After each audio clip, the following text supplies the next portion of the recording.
Yo, halo teman-teman, kembali lagi di channel ini. Abedisme, terserah. Hai semua, kembali lagi di series yang kalian tunggu-tunggu ini, The Gifted Season 2. Kita kilas balik dulu pada episode lalu. Anak-anak berbakat sudah mengetahui Kon merupakan penjahat sesungguhnya. Tapi, hal tak terduga terjadi. Mereka malah terkena jebakan, dan Kon dengan santainya kabur. Kalau begitu, kemungkinan apakah yang bakal terjadi di episode kali ini? Ya sudah, tanpa berlama-lama lagi, ayo kita masuk ke cerita. Grace menceritakan apa yang dilihatnya kemarin kepada Time dan Ted. Ketiga anak ini tak bisa mengatasinya sendiri. Grace pun berinisiatif untuk melaporkan kejadian ini kepada Pak Pom. Setelah itu, Pak Pom rapat dengan Pak Direktur juga Bu Darin dan menyampaikan apa yang terjadi. Bu Darin malah menganggap ini semua karena kecerobohan Pak Pom yang tak bisa memantau murid bimbingannya. Pak Pom tak terima, menyerang balik, mengatakan sejak awal ini semua salah Bu Darin. Kemudian, untuk menyudahi pertengkaran itu, Pak Direktur meminta pertanggungjawaban Bu Darin menemukan Kon. Guru wanita itu pun menerima dan katanya sih akan menggerakkan bantuan kementerian. Kita lanjut di markas. Anak-anak berbakat berdebat hebat, terutama Pun yang emosinya sangat tidak terkontrol. Pun memaki, teriak, dan bersikap agresif tak terkendali, seakan dendam sekali pada Kon si pengkhianat. Berbeda dengan Moon dan Claire, mereka tetap mencoba membela Kon atas dasar persahabatan. Anak-anak lainnya tak dapat berkata apa-apa. Mereka sepertinya tercengang melihat Pun dengan multi-personality-nya yang tak stabil. Peng, sebagai pemimpin kelompok, belum bisa memberikan arahan kepada mereka. Rasanya anak itu cukup bingung, tak tahu harus berbuat apa. Dan ia pun pergi menenangkan diri. Moon menemui Claire di asrama, mengajaknya berkoalisi, melakukan sesuatu, sebelum anak laki-laki mengambil tindakan sesuka hati mereka untuk menghukum Kon. Claire tentu saja setuju. Dia dan Moon akan berusaha untuk melobi Peng agar berpihak kepada mereka. Mungkin inilah saatnya anak laki-laki harus dididik kalau ide mereka tak selamanya benar, ucap Claire.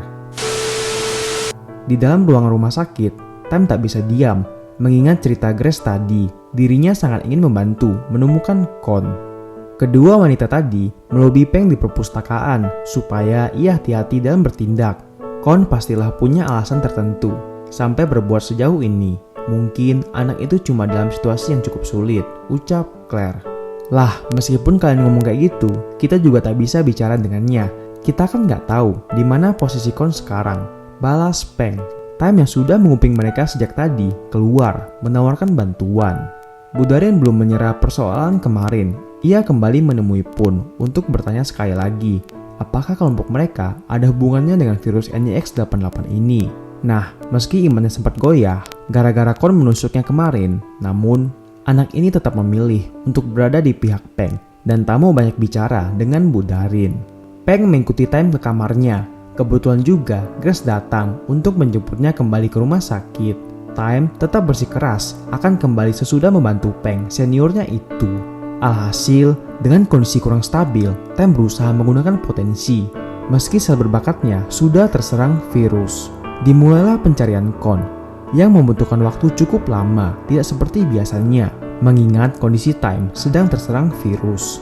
Sangat sulit bagi bocah ini untuk menemukan Kon, hingga ketemulah Kon bersembunyi di suatu apartemen.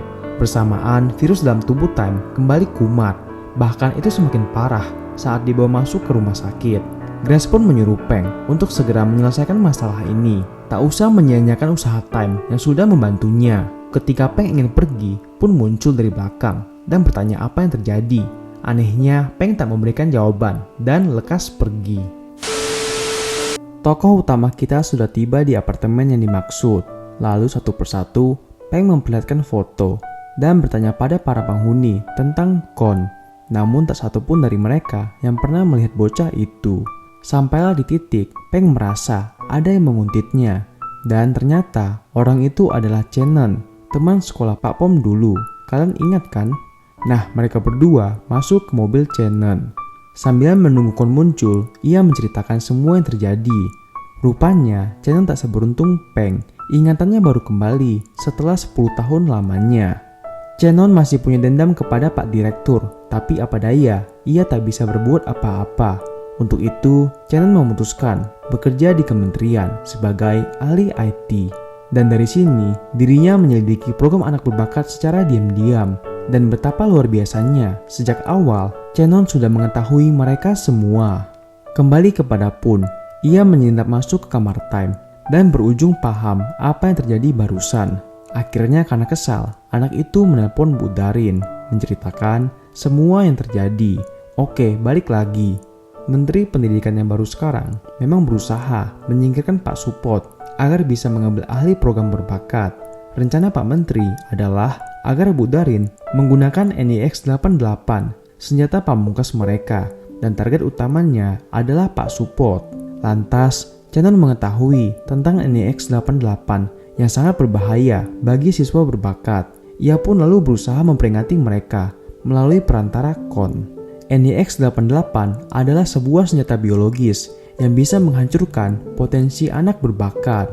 Sialnya, data informasi itu dimanfaatkan oleh Kon untuk membuat rencana jahat seperti sekarang. Singkat cerita, Shannon merasa sangat berdosa sudah melakukan hal seceroboh ini. Peng pun kemudian berusaha memberikan semangat supaya Kak Shannon kembali bangkit. Lalu dari kejauhan, tampaklah Kon. Ia masuk ke apartemen membawa makanan. Mereka berdua langsung saja keluar mengejar bocah itu. Beruntungnya, Kon berhasil tertangkap dan dijebak masuk ke kamarnya sendiri.